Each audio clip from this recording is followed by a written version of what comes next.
आज का सुसमाचार मत्ती अध्याय 10 पद संख्या 16 से 23। मैं तुम्हें भेड़ियों के बीच भेड़ों की तरह भेजता हूँ, इसलिए सांप की तरह चतुर और कपोत की तरह निष्कपट बनो। मनुष्यों से सावधान रहो, वे तुम्हें अदालत के हवाले कर देंगे और सभागिरी में तुम्हें कोड़े लगवाएंगे।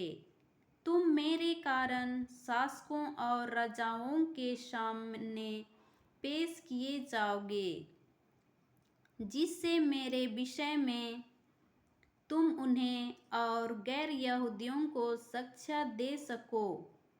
जब वे अदालत के हवाले कर रहे हो तो यह चिंता नहीं करोगे कि हम कैसे और क्या कहेंगे।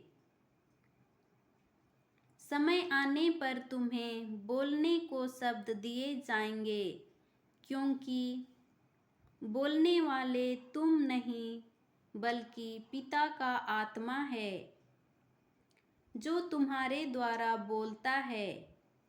भाई अपने भाई को मृत्यु के हवाले कर देगा और पिता अपने पुत्र को। संतान अपने माता पिता के विरोध उठ खड़ी होगी और उन्हें मरवा डालेगी। मेरे नाम के कारण सब लोग तुमसे बैर करेंगे, किंतु जो अंत तक धीर बना रहेगा उसे मुक्ति मिलेगी। यदि वे तुम्हें एक नगर से निकाल देते हैं तो दूसरे नगर भाग जाओ। मैं तुमसे यह कहता हूँ, तुम इस्राएल के नगरों का चक्कर पूरा भी नहीं कर पाओगे कि मानव पुत्र आ जाएगा। यह प्रभु का पवित्र सुसमाचार है। आइए हम इस सुसमाचार के अनुसार समझें, मनन चिंतन करें। इस सुसमाचार का चिंतन हम आगे देखते हैं। आज के सुसमाचार में प्रभु यीशु हमें दो महत्वपूर्ण बातों की सलाह देते हैं।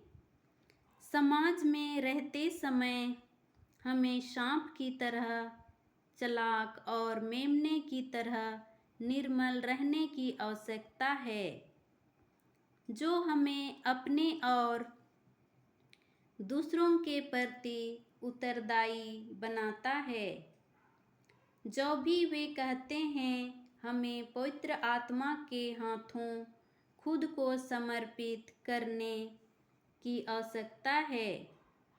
फिर भी हमें अपने आप पर नियंत्रण होना अति आवश्यक है, क्योंकि हम स्वयं को पिता ईश्वर की कृपा के बगैर नहीं बचा सकते। ठीक उसी प्रकार ईश्वर भी हमें हमारी सहभागिता के बगैर नहीं बचा सकते।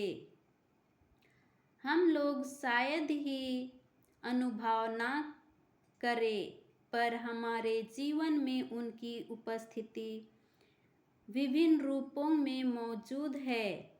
हमारी तकलीफों में उनकी कृपा और कठिन परिस्थितियों में उनका नेतृत्व हमारे लिए धन्यवाद का कारण होता है और अंततः हमारा जीवन तो विश्वास और प्रेम भरे जीवन जीने में है।